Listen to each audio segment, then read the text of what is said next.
जय हिंद दोस्तों, स्वागत है आप सभी का हमारी एजुकेशन। स्टार्ट करते हैं 11th स्टैंडर्ड केमिस्ट्री की क्लास। अपन पढ़ रहे थे एस एंड पी ब्लॉक, जिसमें अपन ने एस ब्लॉक में जो वर्ग वन है उसके बारे में स्टार्ट किया था। एक बार चीज़ें अपन क्योंकि देख लेते हैं कि क्या क्या चीज़ें अपन ने अब तक पढ़ी थी। ठीक है, देखेंगे अपन। तो अब तक जो अपन ने पढ़ा है उसमें अपन ने यहाँ से स्टार्ट किया था। ठीक है, जिसमें अपन ने देखा था कि भाई कितने सवाल आते हैं, क्या टॉपिक है एसएनपी ब्लॉक में, ये चीजें पढ़ी। उसके बाद अपन ने देखा था कि एस ब्लॉक वाले जो तत्व है उनकी डेफिनेशन क्या है, वो पढ़ा था लास्ट चैप्टर में। फिर अपने पीरियोडिक टेबल से समझा था कि भाई एसएनपी ब्लॉक में कौन कौन से शामिल है, एस में सॉरी। उसके बाद वर्ग वन और वर्ग सेकेंड जो कि एस ब्लॉक में है, शामिल है वर्ग वन और वर्ग सेकेंड। ठीक है, उसको देखा आपने। फिर अपने वर्ग वन में क्या क्या चीज़ है उसका थोड़ा सा मतलब शॉर्ट में इंट्रो हो गया। फिर वर्ग टू के बारे में थोड़ी बहुत जानकारी। फिर अपन ने स्टार्ट किया कि वर्ग वन के बारे में अब अपन पढ़ना स्टार्ट करेंगे बिल्कुल, कि वर्ग वन के बारे में क्या क्या चीज़ें है। ठीक है ना। तो उसमें फिर ये अपन ने इनका इलेक्ट्रॉनिक विन्यास वगैरह वो चीज़ें देखी थी सारी। ठीक है, फिर उसके बाद ये अपन ने देखो ये कुछ देखा था कि विद्युत, ठीक है, विद्युत रूप से क्या होते हैं, पॉजिटिव होते ही ये। ठीक है, ये आसानी से अपने इलेक्ट्रॉन त्याग देते हैं, ये चीज़ें अपन ने देखी। उसके बाद बात करें कि इनको अपन कहाँ से प्राप्त कर सकते हैं, ये चीज़ें देखी। ठीक है, और इनके महत्वपूर्ण जो यौगिक मुक्त होते हैं, चीज़ें जो मतलब इम्पोर्टेंट मैंने बताया था। ठीक है, स्लाइम, फेल्सफॉर, ये सारी चीज़ें। अब अपन वर्ग वन के भौतिक गुण के बारे में पढ़ेंगे। अपने को पढ़ना है भौतिक गुण और रासायनिक गुण। ठीक है, आज अपन स्टार्ट करेंगे वो है भौतिक गुण। वो कौन से गुण है, भौतिक गुण। हम किसकी बात करेंगे, भौतिक गुण। ठीक है, वर्ग वन के भौतिक गुण की अपन बात करेंगे। तो भौतिक गुण में पहला आता है भौतिक पोजीशन, भौतिक अवस्था क्या है, कि वो दिखता कैसा है। समझ गए, वो भौतिक अवस्था कैसी है, वो कैसा दिखता है, उसके बारे में अपन बात करेंगे। दिखने में कैसा है, मतलब ये सारी चीजें वो क्या होती है, भौतिक अवस्था। समझ गए। तो क्षार धातु है, वर्ग वन में क्या होती है, क्षार धातु होती है। क्षार धातु है नरम, कैसी होती है, नरम होती है। इंपॉर्टेंट पॉइंट, नरम, हल्की तथा चांदी के समान श्वेत होती है। क्या क्या पॉइंट निकल के आए, एक तो होती है नरम, ठीक है, दूसरा हल्की, और तीसरा है चांदी के समान श्वेत, यानी कि चमकीली होती है, ये भी बोल सकते हो आप। ठीक है, चांदी के समान श्वेत यानी कि चमकीली होती है। बात क्लियर, ये बात है, चांदी के समान श्वेत होती है, चमकीली होती है। ठीक है, ये 3 पॉइंट ध्यान रखना, नरम, हल्की और चांदी के समान श्वेत। अब इंपॉर्टेंट बात, इनको किसको, ये भौतिक सॉरी ये जो क्षार धातु है इनको चाकू की सहायता से काट सकते, मतलब इतनी नरम होती है कि मतलब इनको अब चाकू की सहायता से काट सकते हो। ठीक है, लेकिन उनमें से भी स्पेशली सोडियम और जो पोटेशियम है, इनको ज्यादा आसानी से काट सकते हैं। समझ गए, तो इसलिए मैंने एन एंड के लिखा है क्वेश्चन में। ऐसे तो मोस्टली लगभग सारों को काट सकते हैं, लेकिन सोडियम एवं पोटेशियम को तो बहुत आसानी से चाकू की सहायता से काट सकते हैं। बात क्लियर।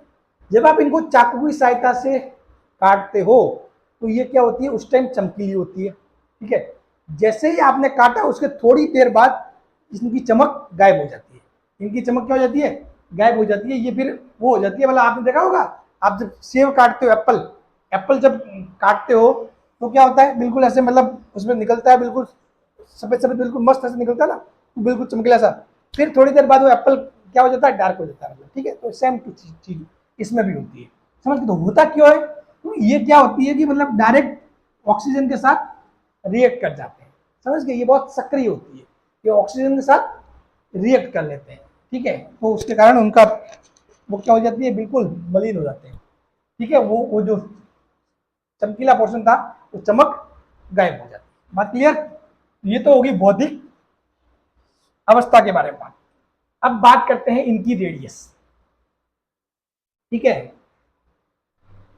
अब ये चीज अपने जो लाइन लिखी हुई है आपके, ये चीज अपने जो लास्ट चैप्टर है इसमें बहुत अच्छे से डिस्कस किया है, बहुत अच्छे से डिस्कस किया। मैं यहाँ उस बारे में डिस्कस नहीं करूंगा, ठीक है, क्योंकि फिर तो चीजें बहुत लंबी हो जाएगी।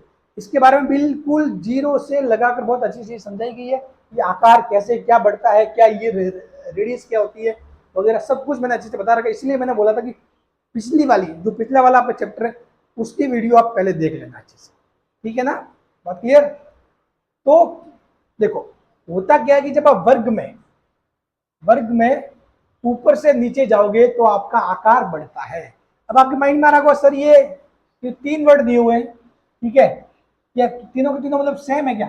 नहीं, इनमें थोड़ा बहुत कुछ चीजें होती है, डिफरेंस रहता है। वही चीज मैंने सब कुछ लास्ट क्लास में बताया हुआ है वहां पे, ठीक है, जो लास्ट अपना चैप्टर था उसमें अपन ने डिस्कस किया हुआ है, ठीक है। अब अभी तो आप यही मान के चलो कि भाई तीनों में चीज सेम ही रहती है, ऊपर से नीचे जाओगे तो ये क्या होगा, इनका आकार बढ़ता है, ठीक है, ये भी बढ़ेगा, ये भी बढ़ेगा, वो भी बढ़ेगा, समझ गए।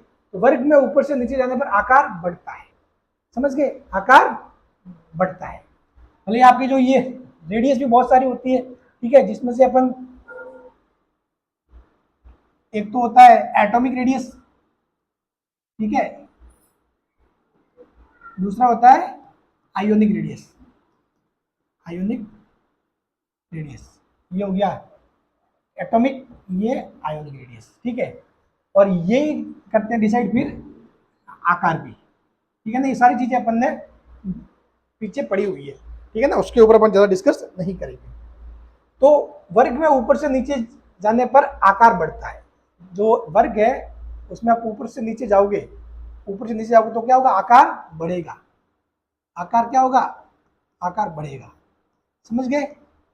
ये चीजें होती है, जैसे कि क्या होता है, अलीना की रबड़ी सस्ती एंड फ्री, अलीना की रबड़ी सस्ती एंड फ्री, तो क्या होगा, वर्ग में ऊपर से नीचे तो आकार बढ़ेगा, ऐसे ऐसे, समझ गए। लिथियम क्या होगा, छोटा होगा, लिथियम क्या होगा, छोटा होगा, बात क्लियर। वर्ग में ऊपर से नीचे आकार बढ़ता है। और आपको पता है जो मैंने पढ़ा था कि जो अपना क्या होता है, पीरियड होता है, आवर्त होता है, आवर्त में लेफ्ट टू जाओगे राइट तो क्या होगा, आकार घटेगा, आपको पता है ना, लेफ्ट टू राइट जाओगे तो आकार घटेगा। और बाद में जब उत्कृष्ट गैसें आती है तो वहां पर कुछ अपवाद है जो अपन ने बात की थी, ठीक है ना। ये सारी चीजें आप ध्यान रखना। अब बात आती है तीसरा पॉइंट है आयनन ऊर्जा। आयनन ऊर्जा बोलो, आयनन विभव बोलो, ठीक है, आयनन ऊर्जा बोलो या आयनन विभव बोलो, ठीक है, या फिर आयनन एंथैल्पी बोलो, बात सेम ही है, बात लगभग लगभग वही है, ठीक है। तो वर्ग में ऊपर से नीचे जाने पर आयनन ऊर्जा घटती है, वर्ग में ऊपर से नीचे जाने पर आयनन ऊर्जा क्या होती है, घटती है। और सिंपल सी बात है, जो आकार होता है, जो आयनन ऊर्जा होती है, आयनन ऊर्जा क्या होती है कि कोई भी इलेक्ट्रॉन बाहर निकालने के लिए, इलेक्ट्रॉन को किसी एटॉम से बाहर निकालने के लिए आवश्यक ऊर्जा।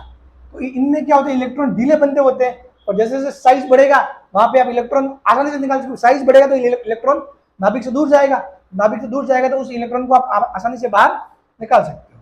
तो साफ बात है, आयनन ऊर्जा क्या होता है, हमेशा आयनन ऊर्जा हमेशा उल्टा होता है, इसके भी समानुपाती होता है आकार के, समझ गए। तो आकार बढ़ेगा, ठीक है, आकार बढ़ेगा, आप जैसे ऊपर से नीचे जा रहे हो तो क्या होगा, आकार बढ़ेगा, साफ बात है आयनन ऊर्जा क्या होगी, घटेगी। वर्ग में ऊपर से नीचे जाने पर आयनन ऊर्जा घटती है। आयनन ऊर्जा क्या होती है, घटती है। आयनन ऊर्जा घटती है मतलब वो आसानी से अपना एक इलेक्ट्रॉन त्याग सकता है, समझ गए, इलेक्ट्रॉन आसानी से त्याग सकता है। ये आयनन ऊर्जा भी अपन ने वहां पढ़ा हुआ है, सारी चीजें अपन ने जो ये पॉइंट है वो अपन ने वहां पे डिस्कस किए हुए, ठीक है, इनको यहाँ डिस्कस करने की जरूरत नहीं, आप सारी क्लासेस देख लेना। मैंने बाकायदा आयनन ऊर्जा शायद 1 या 2 या 3 क्लास में ये पढ़ाया आयनन ऊर्जा पूरा, ठीक है ना, बहुत अच्छे से, तो आप वो देख लेना। अब बात आती है सबसे इंपॉर्टेंट, सबसे मस्त टॉपिक, ठीक है, चौथा गुण है डेंसिटी, ठीक है, बात करेंगे किसकी, डेंसिटी, डेंसिटी घनत्व, D is equal to M upon V, mass upon volume, density is equal to mass upon volume, द्रव्यमान बटे आयतन, द्रव्यमान बटे आयतन, अब देखो, फर्स्ट बात, बड़ा आकार होने के कारण इनका घनत्व कम होता है। बड़ा आकार होने के कारण इनका घनत्व कम होता है। आप देखोगे तो अपना जो एक क्या बोले आवर्त है, पीरियड है, उस पीरियड में सबसे ज्यादा यहां से इस साइड जाओगे तो क्या क्या होगा, आकार घटता है। यहां से इस साइड जाओगे तो क्या होगा, आकार घटता है। तो इनका आकार क्या होता है, बड़ा होता है। लास्ट में ये जब उत्कृष्ट गैस वाली लाइन आती है, वर्ग आता है, वहां पे अपवाद है, आपको पता है, ये चीजें अपने डिस्कस की हुई है, ठीक है, ये अपवाद है। बाकी यहां से यहां तक क्या होता है, आकार घटता है। तो जो यहां वाले हुए वर्ग वन वाला का आकार क्या होगा, ज्यादा होगा, बड़ा होगा। तो बड़ा आकार होने के कारण, बड़ा आकार यानी कि बी बड़ा, आकार बड़ा यानी कि वॉल्यूम बड़ा, आयतन बड़ा, ठीक है। तो बड़ा आकार होने के कारण इनका घनत्व कम होता है, यानी कि यदि ये आयतन बड़ा होगा, साफ बात है, तो ये घनत्व है वो क्या होगा, कम होगा, ठीक है। अतः क्षार धातु हल्की होती है। पॉइंट समझ में आ गया। क्षार धातुओं के बारे में, क्षार धातु क्या होती है, नरम होती है, हल्की होती है और चांदी के समान श्वेत होती है। तो हल्की क्यों होती है, ये बात समझ में आ गई, बात क्लियर, ठीक है। चलो अब नेक्स्ट पॉइंट बोल रहा है कि भाई साहब, वर्ग में ऊपर से नीचे जाने पर घनत्व का मान बढ़ता। अब ध्यान रखना, सबसे बड़ी बात, वर्ग में ऊपर से नीचे जाने पर घनत्व का मान बढ़ता है। जब आप वर्ग में ऊपर से नीचे जाओगे तो क्या होगा, घनत्व का मान बढ़ता है। अब आपके दिमाग में ये आया होगा कि सर घनत्व बराबर होता है द्रव्यमान बटा आयतन, द्रव्यमान बटा आयतन। अभी भी आपने थोड़ी देर पहले बताया, ठीक है, कि भाई ऊपर से नीचे जाओगे, ऊपर से नीचे जाओगे तो क्या हो रहा है, आकार बढ़ेगा, आकार बढ़ेगा तो सर द्रव्यमान, ये जो घनत्व है वो तो घटना चाहिए। वर्ग में ऊपर से नीचे जाने पर घनत्व का मान घटना चाहिए, लेकिन सर ऐसा क्यों नहीं होता है। तो वही सबसे इंपॉर्टेंट पॉइंट है जो मैं आपको सिखाने जा रहा हूं। कारण, ऐसा क्यों नहीं होता, कारण ये कि आयतन की तुलना में द्रव्यमान का मान अधिक बढ़ता है। आयतन की तुलना में द्रव्यमान का मान अधिक बढ़ता है। आप समझ गए चीज मैं कहना क्या चाह रहा हूं। चीज ये हो रही है कि मैं आपको दिखाता हूं एक चीज, ये देखो, आप यहां पे जो देखोगे, लिथियम को लोगे, लिथियम का जो एटॉमिक नंबर है Z बराबर कितना है, 3 है। Z बराबर कितना है, 3। तो एटॉमिक नंबर 3 है, ठीक है, एटॉमिक नंबर 3 है। तो इसका मतलब क्या हुआ, इसका मतलब क्या हुआ, ठीक है, कि इसके अंदर क्या होंगे, 3 प्रोटॉन होंगे, क्या होंगे, 3 प्रोटॉन, ठीक है, और फिर क्या होंगे, और 3 इलेक्ट्रॉन, और फिर न्यूट्रॉन भी होंगे, ठीक है ना। जब आप नीचे जा रहे हो, फिर इसके बाद सोडियम में क्या हो गया, 11 सीधा डायरेक्ट, Z बराबर 11 हो गया। फिर यहाँ हो गए तो 19 हो गया, फिर 19 से सीधा 37 हो गया, 37 से 55, 87। तो जब आप ऊपर से नीचे जा रहे हो तो आकार तो बढ़ रहा है, तो दिख रहा है कि आकार बढ़ रहा है, ठीक है, आकार तो बढ़ेगा। लेकिन चूंकि इनमें ये न्यूट्रॉन, प्रोटॉन, इलेक्ट्रॉन ये भी बढ़ रहे हैं, तो साथ साथ द्रव्यमान बढ़ रहा है। तो जो आकार के जो बढ़ने की दर है, या फिर जो आकार बढ़ता है, उससे ज्यादा द्रव्यमान बढ़ जाता है।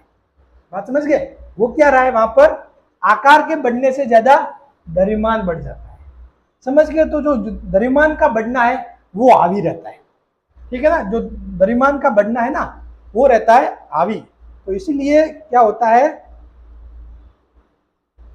आयतन की तुलना में द्रव्यमान का मान अधिक बढ़ता है, आयतन की तुलना में द्रव्यमान का मान अधिक बढ़ता है।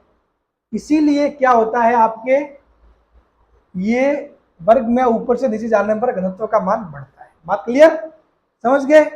हाँ, नॉर्मली आप आकार के हिसाब से देखोगे तो ये लाइन ऐसी होनी चाहिए थी कि वर्ग में ऊपर से नीचे जाने पर घनत्व का मान घटता है, लेकिन घटता नहीं है, बढ़ता है। क्यों, क्योंकि जब ऊपर से नीचे जाओगे तो आयतन भी बढ़ेगा और द्रव्यमान भी बढ़ेगा। लेकिन जो आयतन यदि 5 बढ़ रहा है तो ये द्रव्यमान कितना बढ़ रहा है, 6 बढ़ रहा है। तो ज्यादा इफेक्ट किसका हो रहा है, द्रव्यमान का। तो जो टोटल मिला के क्या होगा, ये बढ़ेगा, ओवरऑल क्या होगा, ये बढ़ेगा। समझ गए, जब ऊपर से नीचे आ रही है दोनों चीजें बढ़ रही है, आयतन भी बढ़ रहा है, द्रव्यमान भी बढ़ रहा है। तो जो आयतन बढ़ रहा है वो इस द्रव्यमान के बढ़ने की तुलना में कम है, यानी कि जो द्रव्यमान के बढ़ने का इफेक्ट है वो ज्यादा है, तो इसीलिए ऊपर से नीचे जाने पर घनत्व का मान बढ़ता है। बात क्लियर? तो अब क्या होना चाहिए कि मान बढ़ता है तो ली ना की रबड़ी सस्ती एंड फ्री, रबड़ी सस्ती एंड फ्री क्या होना चाहिए? ऐसे ये होना चाहिए कि ऊपर से नीचे जाओगे तो क्या होगा, ये जो घनत्व है बढ़ेगा। तो यहां तक तो ठीक है, रुबिडियम सीजियम। यहां एक मामला देख लो, ये उल्टा है, ये उल्टा है और ये अपवाद है सबसे बड़ा। ये इसमें भी क्या बन गया? अपवाद बन गया, अपवाद बन गया। समझ गए कि सोडियम का घनत्व ज्यादा होता है, किसका? सोडियम का। किसकी तुलना में? पोटेशियम की तुलना में। पोटेशियम की तुलना में सोडियम का घनत्व ज्यादा होता है। ऐसा क्यों होता है? ये चीजें, ये अपवाद क्यों आया, इसके बारे में भी अपन बात करेंगे। और ये मैं इसलिए जोर देके पूरा बता रहा हूं, ये ऐसे ही चीजें पूछी जाती है, आपको कंफ्यूज यही पे किया जाता है ऐसी ही चीजों में, ठीक है ना। और डेंसिटी वगैरह, घनत्व वगैरह, ये ऐसे इंपॉर्टेंट भौतिक गुण है, ठीक है, जो आपको पता होने चाहिए, ठीक है ना। तो अब देखो अपवाद ऐसा क्यों होता है, तो अपवाद के बारे में बात करोगे आप, अपवाद के बारे में, ठीक है। तो सोडियम का घनत्व पोटेशियम से ज्यादा होता है। सोडियम का घनत्व क्या होता है? देखो सोडियम का घनत्व पोटेशियम से ज्यादा होता है। नियम के हिसाब से तो क्या होना चाहिए था? पोटेशियम का घनत्व सोडियम से ज्यादा होना चाहिए था, लेकिन ये नहीं होते होके ये चीज हो रही है। ये अपवाद क्यों होता है? सोडियम का घनत्व पोटेशियम से ज्यादा होता है, ठीक है। तो जिसका घनत्व ज्यादा हुआ वो तो क्या हुआ? भारी, और जिसका घनत्व कम हुआ वो क्या होता है? हल्का। अतः पोटेशियम सोडियम की तुलना में हल्की होती है। अगर अपन पोटेशियम और सोडियम दोनों की तुलना करें, ठीक है, तो सोडियम का घनत्व पोटेशियम की तुलना में ज्यादा होता है, तो सोडियम क्या हो जाएगा? भारी। इन दोनों की जो कर रहे हैं तुलना, ठीक है। और ये पोटेशियम क्या होता है? तो पोटेशियम सोडियम की तुलना में हल्की, पोटेशियम क्या हो जाता है? हल्की। समझ गए? यानी जिसका घनत्व कम होगा, जिसका घनत्व कम होगा वो क्या होगा? हल्का होगा। जिसका घनत्व ज्यादा होगा वो क्या होगा? भारी होगा। सिंपल सी बात है, ठीक है ना। चलिए तो अब देखो कि सर ये कारण ऐसा क्यों हुआ। तो आप सोडियम को देखो, तो सोडियम में कितना? Z11, atomic number 11। अब अपने को सोडियम में बढ़ने 11 इलेक्ट्रॉन, तो भाई साहब देख लो, दो भर गए यहाँ पे, 8 भर गया यहाँ पे, 1 भर गया अपने यहाँ पे, ठीक है। और आपको पता है इनके बढ़ने की जो क्षमता है कितनी है? एक जगह पर इसमें 2 भरे जा सकते हैं, इसमें 8 भरे जा सकते हैं, इनमें कितने भरे जा सकते हैं? 18। तो ये इनके बढ़ने की क्षमता है, ठीक है। ये होता है अपने 2n स्क्वायर कि किसी कोश में कितने इलेक्ट्रॉन भर सकते हैं। ये सारी चीजें अपन ने, मैंने बहुत अच्छे से बताई, बहुत अच्छे से, ठीक है। ऐसा आपको बहुत मतलब बहुत रेयर ऐसी वीडियो मिली यूट्यूब पे जहां आपको इतने अच्छे से एक्सप्लेन किया हुआ है, ठीक है ना। तो आप देखना, वहां से आपको अच्छे से समझ में आएगा सारी चीजें, ठीक है। तो इसी प्रकार यहाँ पे देखोगे, यहाँ पे ये चीज है 2, 8, यहाँ पर 18 भर सकते हैं, और यहाँ भी 2n स्क्वायर यहाँ लगा दो 4, ठीक है। तो 4 लगाओगे कितना होगा? 16, 16 तो 32, और 32 आ जाएगा, 2, 8, 18, 32, ठीक है। अब देखो तो इनका जो इलेक्ट्रॉनिक विन्यास है इसके ऐसे है, और इसके लिए कैसा है? ऐसा 3p6 4s1, ठीक है। अब देखो इसकी क्षमता 2 है, इसमें 2 भर दी है, इसकी क्षमता 8 है, यहाँ 8 भर दी है, इसकी क्षमता 18 है, यहाँ 1 भर दिया, वो कोई दिक्कत नहीं। यहाँ पे मामला क्या हो? इसकी क्षमता 2 है, 2 भर दी है, इसकी क्षमता 8 है, यहाँ 8 भर दी, इसकी क्षमता यहाँ पर 18 है, लेकिन 8 ही इलेक्ट्रॉन है, और मामला गड़बड़ यही हो रहा है। इसमें जगह तो कितनी है? 18 जितनी है, लेकिन इलेक्ट्रॉन कितने? यहाँ पर 8 ही है, और ये इलेक्ट्रॉन क्या करता है? ये फिर 8 इलेक्ट्रॉन 18 वाली जगह में फैल जाते हैं, और जब भी चीजें फैलती है तो वहां मामला क्या होता है? घनत्व कम होता है। जहां फैला होगा वहां क्या होगा? घनत्व कम हो जाएगा। तो साफ बात है, इसीलिए ये पोटेशियम क्या होता है? हल्का होता है, और घनत्व क्या होता है? घनत्व क्या होता है? कम होता है। घनत्व कम अर्थात हल्का, अर्थात हल्का। और हल्का किस लिए हो रहा है? क्योंकि इसकी जो क्षमता है, जो तीसरा कोश है, ठीक है, तीसरा शेल है, उसकी क्षमता तो है 18 और भरे गए हैं 8, ये 8 इलेक्ट्रॉन क्या करेंगे? फैल जाएंगे। समझ गए? क्योंकि इसमें अपन ने 3d में 0 भरे जाते हैं, डी वाले में अपन नहीं भरते, 4s1 में भरते हैं डायरेक्ट, ठीक है ना। हाँ, ये चीज है। अपन डायरेक्ट 4s1 में क्यों भरते हैं, वो चीज भी अपने एक्सप्लेन की हुई है पहले, ठीक है ना। तो यहाँ मैं उन चीजों को एक्सप्लेन नहीं करूंगा, ये बात आप ध्यान रखना। मैं आपको बस क्या क्या चीजें पढ़ानी है, क्या इंपॉर्टेंट पॉइंट है, उसके अपन थ्रू जाएंगे, ठीक है। चलो, ये हो गया। ये बात ध्यान रखना, ये सबसे इंपॉर्टेंट ये है। ऊपर से नीचे जाओगे तो क्या होगा, घनत्व बढ़ेगा, और बीच में ये अपवाद है, ये थोड़ा इंटरचेंज हो रही है पोजिशन, ठीक है ना, सोडियम और पोटेशियम की।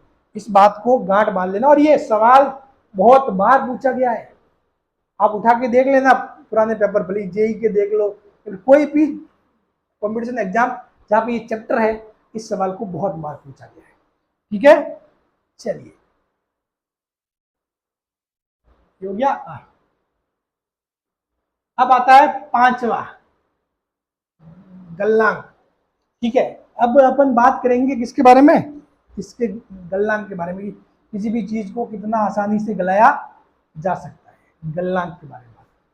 तो एकमात्र संयोजी इलेक्ट्रॉन, अब इनमें संयोजी इलेक्ट्रॉन कितने, एक ही होता है, ठीक है, एक ही होता है जो बाहर वाले कोष में होता है, ठीक है। बाकी तो सारा मामला पैक होता है। कौन सा, वही NS1 वाला। ये वाला इलेक्ट्रॉन क्या होता है, एक ही होता है बाहर, जो ही मतलब संयोजन का पार्ट जैसे ही एक इलेक्ट्रॉन दे दिया, उसके बाद ये और इलेक्ट्रॉन नहीं देगा, क्योंकि इनको क्या होता है, वो उत्कृष्ट गैस का विन्यास प्राप्त हो जाता है, और उत्कृष्ट गैस का विन्यास बहुत ही स्टेबल होता है। हर एक जो एलिमेंट तत्व है आवर्त सारणी में उत्कृष्ट गैस का विन्यास प्राप्त करना चाहता है, समझ गए ना। हाँ, तो एकमात्र संयोजी इलेक्ट्रॉन की उपस्थिति के कारण इनमें क्या होता है, दुर्बल धात्विक बंध होता है।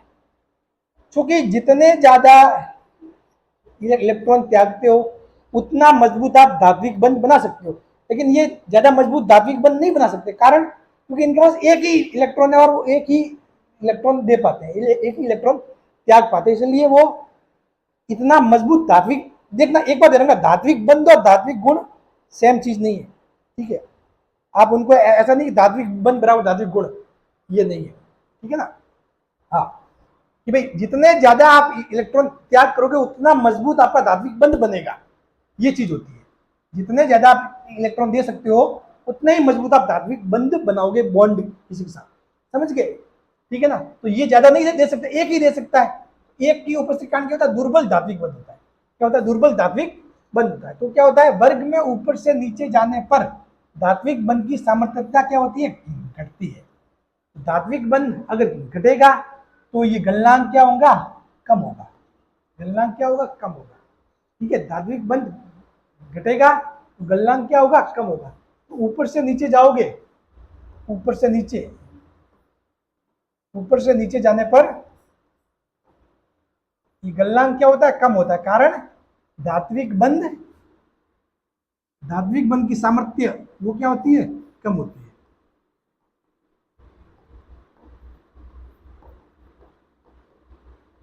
धात्विक बंध की सामर्थ्य कम होती है, समझ गए, ये बात ध्यान रखना, ठीक है। गलनांक और धात्विक बंध में सीधा सीधा डायरेक्ट संबंध होता है, ठीक है। भाई जो धात्विक बंध, यदि बंध उनके पक्के होंगे, दुर्बल नहीं होंगे, मजबूत होंगे, तो आप उनको आसानी से गला नहीं सकते, समझ गए। तो फिर वो गलनांक हाई होगा। लेकिन धात्विक बंध दुर्बल है, तो आसानी से आप क्या कर सकते हो, उसको गलाया जा सकता है। इसीलिए जो गलनांक का मान होता है वो होता है, कम होता है, ठीक है। आप सभी को इतना तो पता ही होगा कि गलनांक क्या होता है, ठीक है। चलिए, बात क्लियर। अब बढ़ते हैं नेक्स्ट। अब नेक्स्ट आता है धात्विक गुण।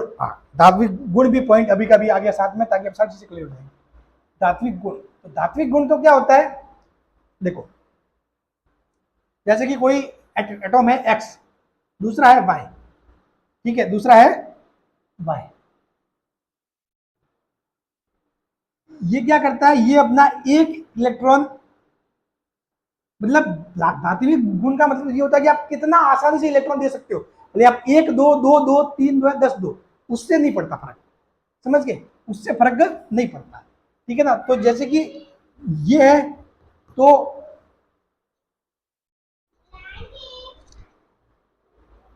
ये जैसे कि यह चीज है, ठीक है, तो एक्स वाई, इसमें आप देखो कि मान लिया ये एक इलेक्ट्रॉन दे पाता है, ठीक है, ये 2 इलेक्ट्रॉन दे पाते हैं। समझ के बाद कंडीशन ये है कि दोनों यदि आसानी से इलेक्ट्रॉन दे रहे हैं, आसानी से इलेक्ट्रॉन त्याग रहे हैं, ठीक है, दोनों यदि आसानी से इलेक्ट्रॉन त्याग रहे हैं, ठीक है, तो अपन ये कहेंगे कि इनके धात्विक गुण ज्यादा है। धात्विक गुण ज्यादा, ये बहुत ही ज्यादा क्या सक्रिय है, धात्विक गुण ज्यादा है। लेकिन जो धात्विक बंध है वो मजबूत किसका होगा, जो ज्यादा इलेक्ट्रॉन दे पाएगा। समझ गए, धात्विक गुण इसके भी है, धात्विक गुण इसके भी, भले 1 2 2 2 10 2, ठीक है, बस बात ये कि वो आसानी से दिया जाना चाहिए, आसानी से बाहर निकलना चाहिए, ठीक है। लेकिन जो ज्यादा देगा, ये 2 दे रहा है, तो इसका मतलब ये धात्विक बंध क्या करेगा, ये मजबूत बनाएगा। 2 दे रहा है मतलब इसका मतलब ये क्या करेगा, धात्विक बंध बनाएगा मजबूत। समझ गए। तो देखो धात्विक गुण, सारे धातु अत्यधिक विद्युत धनी और बहुत ही ज्यादा क्या होती है, सक्रिय होती है, ठीक है। सारी धातु क्या होती है, अत्यधिक विद्युत धनी होती है। विद्युत धनी यानी कि ये आसानी से इलेक्ट्रॉन त्यागना, आसानी से इलेक्ट्रॉन त्यागना, आसानी से इलेक्ट्रॉन त्यागना। अभी आसानी से इलेक्ट्रॉन वो क्यों त्यागता है, आसानी से इलेक्ट्रॉन क्यों त्यागता है, क्यों भाई साहब, जैसे ही इलेक्ट्रॉन त्याग देगा ये अपनी स्टेबल स्थायी अवस्था प्राप्त कर लेगा, यानी कि उत्कृष्ट गैस विन्यास प्राप्त कर लेगा, इसलिए आसानी से त्याग देता है। समझ गए। तो सारी धातु क्या होती है, विद्युत धनी होती है और अत्यधिक सक्रिय होती है। सक्रिय यानी किसी के साथ फास्ट क्रिया कर लेती है, लेकिन दे दिया इलेक्ट्रॉन, उसके साथ क्रिया होगी और खुद अपने आप में स्टेबल अवस्था प्राप्त कर लेगी, ठीक है। तो वर्ग में ऊपर से नीचे जाने पर धात्विक गुण क्या होते हैं, बढ़ते हैं। वर्ग में ऊपर से नीचे जाने पर धात्विक गुण क्या होते हैं, बढ़ते हैं। वर्ग में ऊपर से नीचे जाने पर धात्विक गुण बढ़ते हैं। अब देखो क्यों, क्योंकि वर्ग में ऊपर से नीचे जाओगे तो क्या होगा, आपका आकार बढ़ेगा। वर्ग में ऊपर से नीचे जाओगे तो क्या होगा, आकार बढ़ेगा। आकार बढ़ेगा तो क्या होगा, आयनन ऊर्जा क्या होगी, घटेगी। आयनन ऊर्जा घटेगी, इसका मतलब बढ़ना और इसका मतलब घटना होता है। जो सक्रियता है, क्रियाशीलता है, ठीक है, कि कितनी जल्दी क्रिया कर सकता है, कितनी फास्ट क्रिया कर सकता है, तो क्रियाशीलता जो सक्रियता है वो क्या होगी, बढ़ेगी। और सक्रियता बढ़ेगी तो इसका मतलब धात्विक गुण क्या होंगे, बढ़ेंगे। तो वर्ग में ऊपर से नीचे जाने पर धात्विक गुण क्या होते हैं, बढ़ते हैं, जबकि धात्विक बंध की सामर्थ्यता क्या होती है, घटती है। समझ गए ना। तो धात्विक बंध और धात्विक गुण सेम चीज नहीं है। धात्विक बंध तो उस हिसाब से देख सकते हो कि कोई कितने इलेक्ट्रॉन त्याग सकता है, जितने ज्यादा इलेक्ट्रॉन त्यागेगा उसमें धात्विक बंध बनाने की शक्ति ज्यादा होगी, ठीक है, वो ज्यादा मजबूत धात्विक बंध बनाएगा। समझ गए। जबकि धात्विक गुण का संबंध उससे है कि उसमें से इलेक्ट्रॉन कितनी आसानी से निकाला जा सकता है। बात क्लियर, ठीक है। वर्ग में ऊपर से नीचे जाने पर धात्विक गुण क्या होते हैं, बढ़ते हैं। धात्विक गुण क्या होते हैं, बढ़ते हैं। तो यहां से आपको एक बात समझ में आ गई कि भाई जो अपना है आकार है, आकार बढ़ेगा, आकार बढ़ेगा तो क्या होगा, क्रियाशीलता भी बढ़ती है, क्रियाशीलता भी बढ़ती है। और क्रियाशीलता बढ़ती है तो साफ बात है धात्विक गुण भी बढ़ते हैं, धात्विक गुण भी बढ़ते हैं। और ये किसके उल्टा होता है, व्युत्क्रमानुपाती 1 सॉरी इसके आई के आयनन ऊर्जा के उल्टा होता है। समझ गए। तो ये चीज है, बात क्लियर। चलिए अब बढ़ते हैं आगे। 7वां, जल योजन ऊर्जा। क्या है, जल योजन ऊर्जा। ये भी बहुत ही मस्ट पॉइंट। जल योजन मतलब जल के साथ रिएक्ट करना, पानी के साथ क्रिया करना, ठीक है। तो देखो देख लो, जल योजन ऊर्जा यानी कि किसी आयन के चारों ओर जल के अणुओं के जुड़ने पर उत्सर्जित ऊर्जा को जल योजन ऊर्जा कहते हैं। मेन फोकस याद रखना, किसी आयन, बात इसकी कर रहे हैं, किसी आयन, जब वो आयन होगा तभी जल के साथ रिएक्शन में होगा, ठीक है। तो किसी आयन के चारों ओर जल के अणुओं के जुड़ने पर उत्सर्जित ऊर्जा को जल योजन ऊर्जा कहते हैं। अभी जल योजन ऊर्जा है वो क्या होती है, आयनिक जो रेडियस होती है, आयनिक त्रिज्या होती है, उसके व्युत्क्रमानुपाती होती है। जल योजन ऊर्जा आयनिक त्रिज्या के व्युत्क्रमानुपाती होती है। बात क्लियर। तो आपको पता है जब आप ऊपर से नीचे जाओगे वर्ग में ऊपर से नीचे जाओगे तो साफ बात है आयनिक त्रिज्या, आकार बढ़ता है तो आयनिक त्रिज्या भी क्या होगी, बढ़ेगी। आयनिक वर्ग में ऊपर से नीचे जाओगे तो क्या होगा, आयनिक त्रिज्या, रेडियस क्या होगी, बढ़ेगी। रेडियस क्या होगी, बढ़ेगी, ठीक है। तो वो बढ़ेगा तो साफ बात है ये अगर आयनिक त्रिज्या बढ़ेगी, वर्ग में ऊपर से नीचे जाओगे, तो ये जल योजन ऊर्जा क्या है, घटेगी। जल योजन ऊर्जा क्या होगी, घटेगी। तो साफ बात है, लिथियम की ज्यादा होगी, आलिना की रबड़ी सस्ती एंड फ्री, तो ऐसे ऐसे ऐसे ये घटता जाएगा। ठीक है, बात क्लियर।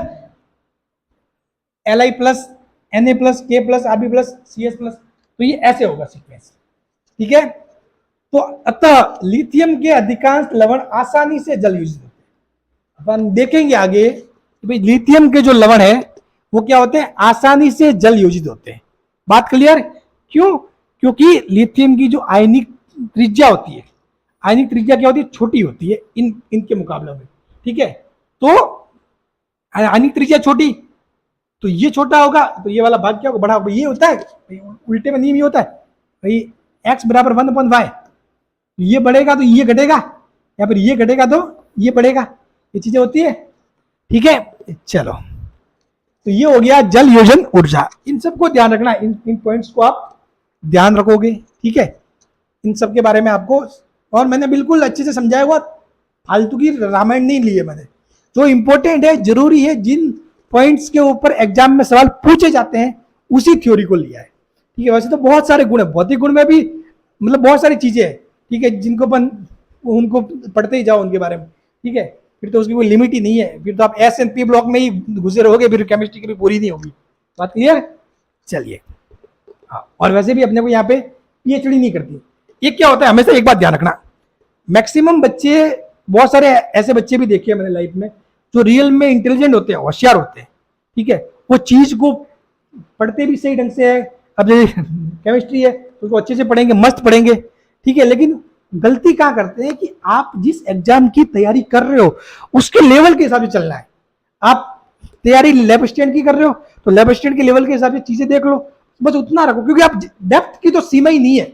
डेप्थ तो आप तब जाना जब आपको लगे कि PhD करना उस टॉपिक में, तब जाना। समझ गए। तो आपको पढ़ना तो है ही है। ठीक है, वर्क तो करना ही, हार्ड वर्क के साथ साथ स्मार्ट वर्क भी जरूरी है। समझ गए, क्या पढ़ना है और कितना पढ़ना है। समझ गए, सबसे इंपॉर्टेंट बात, इन चीजों में ही बहुत सारे होशियार बच्चे फिर वो चूक जाते हैं। बकायदा वो मेहनत करते हैं, सब कुछ करते हैं, लेकिन दो चीजों में चूक जाते हैं। एक तो क्या पढ़ना है, ठीक है, एक तो क्या पढ़ना है, ठीक है, और कितना पढ़ना है। क्या पढ़ना और कितना पढ़ना है, ये दो चीजों में बहुत सारे बच्चे चूक जाते हैं बस। तो ये ध्यान रखना आपको, और यहां आपको इसकी कोई दिक्कत नहीं, क्या पढ़ना है, जो बता रहा हूं वही पढ़ना है, कितना पढ़ना है, जितना मैं बता रहा हूं उतना पढ़ना है। ठीक है, उससे ज्यादा आपको कुछ भी नहीं करना। अगर मैं आपको केमिस्ट्री पढ़ा रहा हूं तो फॉर्मेलिटी नहीं करूंगा मैं। समझ गए ना, हर एक क्लास में खुद सोच समझ के नोट्स तैयार करके उसके बाद आपको पढ़ाता हूं मैं भी।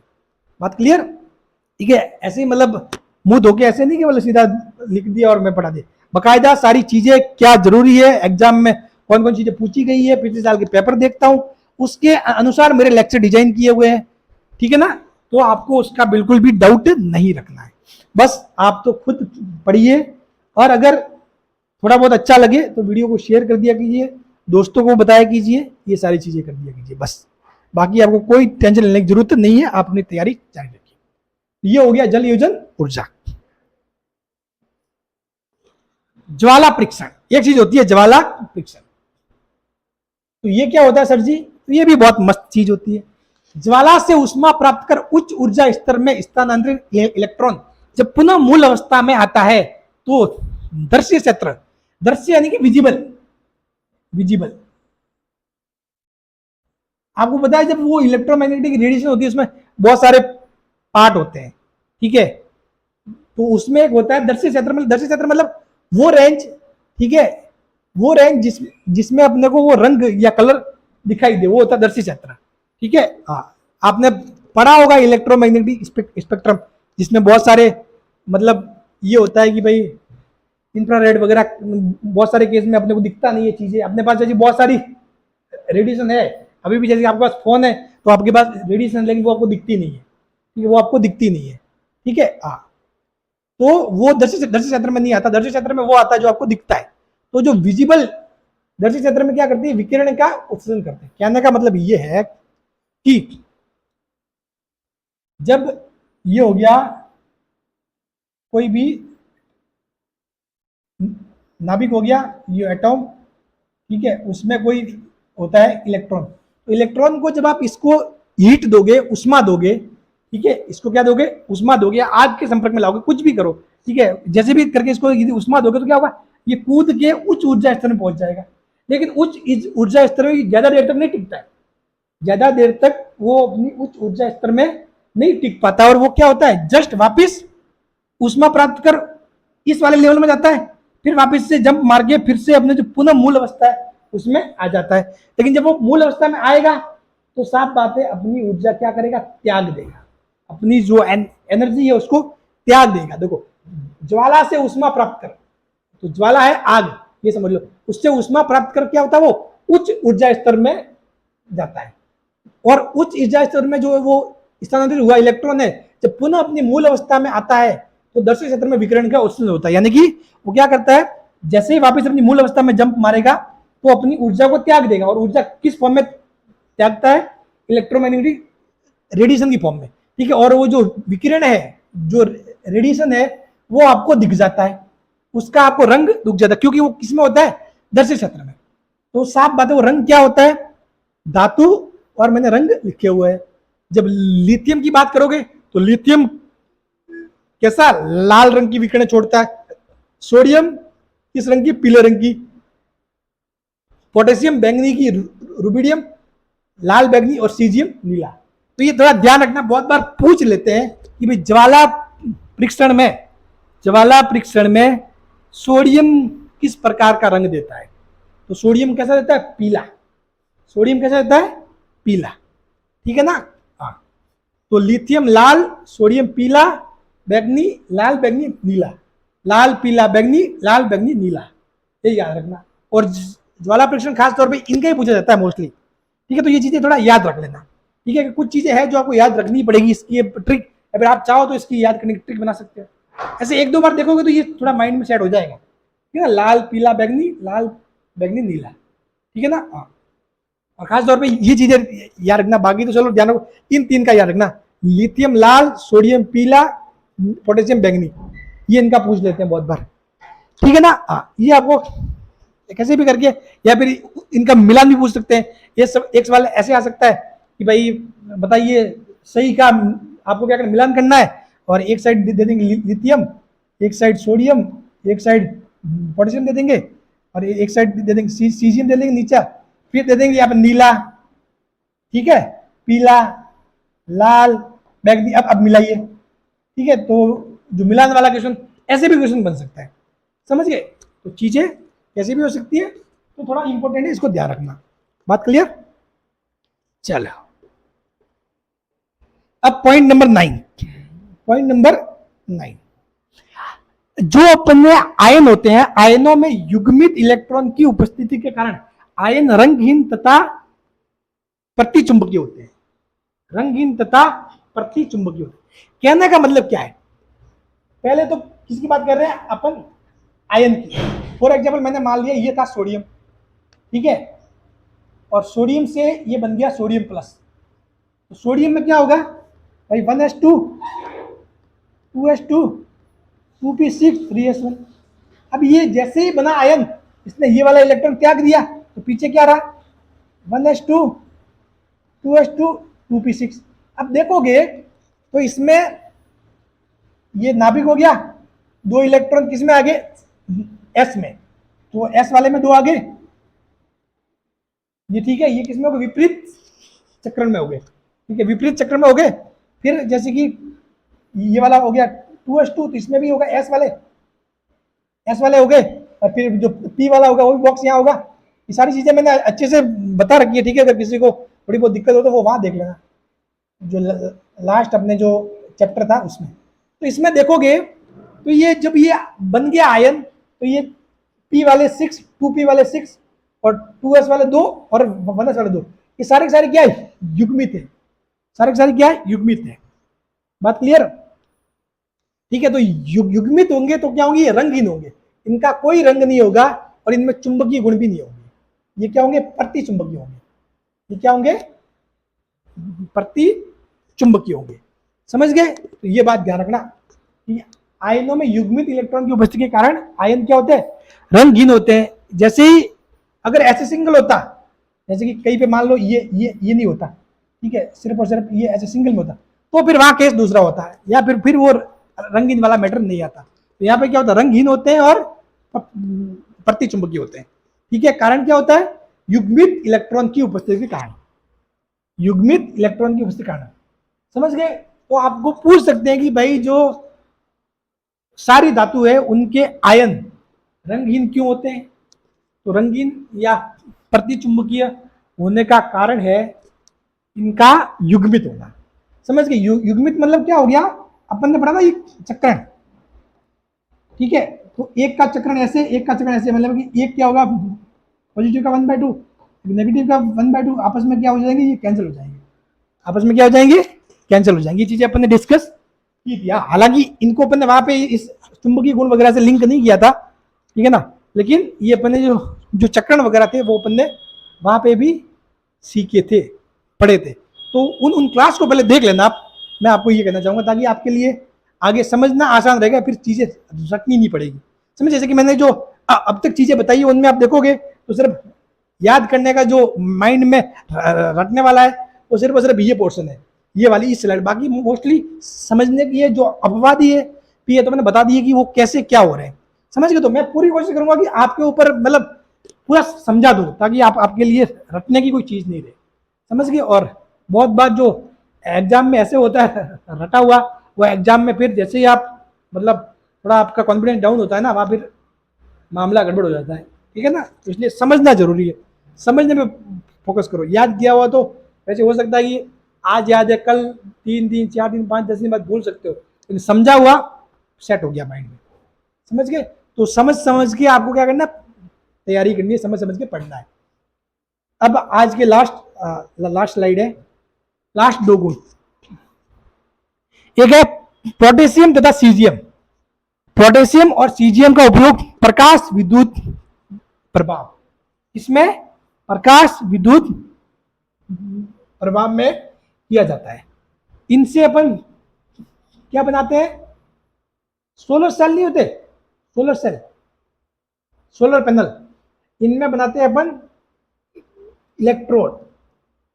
जो इनके जो इलेक्ट्रोड होते हैं उसमें इनका के और सी एस, ठीक है, पोटेशियम और सीजियम का उपयोग किया जाता है। समझ गए? तो ये प्रकाश विद्युत प्रभाव, ये solar cell, photo electric effect, solar cell उसी पे वो करता है काम। ठीक है ना? तो इस बात का ध्यान रखना, पोटेशियम और सीजियम सार धातुओं में ये वो है जिनका उपयोग अपन कहाँ करते हैं, सोलर सेल में करते हैं। किसमें करते हैं? सोलर सेल में। ये बात आप ध्यान रखना, ठीक है ना? सोलर सेल, ऐसे सोलर सेल बहुत टॉपिक भी अच्छा है। एक दिन में मेरी भी इच्छा है कि इसके ऊपर मैं बहुत मस्त वीडियो बनाऊं, जिसमें मतलब बहुत ही किससे क्या चीज बनती है और सारा मतलब अपन घरेलू उपयोग में वगैरह उसकी सारी चीजें, मतलब जो एक आम तौर, क्योंकि आजकल सोलर पैनल बढ़ गए हैं अपने आसपास, तो उसका नॉलेज होना जरूरी है। एक वीडियो में मेरे बनाने की इच्छा है, जैसे मेरे को टाइम मिलेगा बहुत मस्त एक वीडियो बनाऊंगा, इसमें सारी मैं सोलर सेल के बारे में जानकारी दूंगा, सोलर पैनल वगैरह। ठीक है ना? हाँ, मतलब साइंटिफिकली जो चीजें होती है वो भी, और रियल में क्या फ्यूचर में चीजें हो सकती है उनके बारे में भी अपन बात करेंगे। ठीक है, चलो, तो ये हो गया। ये बात ध्यान रखना, के और सी एस का उपयोग किसमें होता है, प्रकाश विद्युत प्रभाव, यानी कि सोलर सेल। इनका संबंध किससे है, सोलर सेल से। और किसमें, इनके जो इलेक्ट्रोड होते हैं उसमें होते हैं। समझ गए? हाँ। अब ये क्या होता है, इसके इलेक्ट्रोड क्या होते हैं, ठीक है, वो चीजें अपने आगे आएगी, वहां मैं डिस्कस करूंगा इनके बारे में। फिर एक लास्ट पॉइंट है 11वां, ऑक्सीकरण अवस्था। तो ऑक्सीकरण अवस्था इसकी कितनी होती है, +1, क्योंकि ये एक इलेक्ट्रॉन त्याग सकता है, एक इलेक्ट्रॉन त्याग सकता है। तो ऑक्सीकरण अवस्था कितनी होगी, +1। समझ गए? कितनी होगी, +1, क्योंकि ये होता है इसका फॉर्मूला NH1। सभी में देखोगे तो जैसे कि अपन सोडियम की बात करें, तो सोडियम की बात करें तो वही 1s2 2s2 2p6 और लास्ट में क्या रहेगा, 3s1, यही रह रहा है S1। ये जो 1 है वही क्या डिसाइड करता है, ऑक्सीकरण अवस्था। ठीक है, चलिए, तो ये हो गए आपके भौतिक गुण, इंपोर्टेंट गुण हो गए खत्म। नेक्स्ट क्लास में पढ़ेंगे अपन रासायनिक गुण। नेक्स्ट क्लास में क्या पढ़ेंगे? रासायनिक गुण। समझ गए? नेक्स्ट क्लास में पढ़ेंगे रासायनिक गुण किसके? वर्ग वन के ही। अभी अपन वर्ग वन के बारे में पढ़ रहे हैं, तो वर्ग वन के क्या पढ़ेंगे? रासायनिक गुण। और ये क्लास पूरी देखने के बाद अपना कमेंट जरूर छोड़ना कि क्लास कैसी लगी, ठीक है? और अच्छी लगे तो शेयर जरूर कर देना। Thank you so much.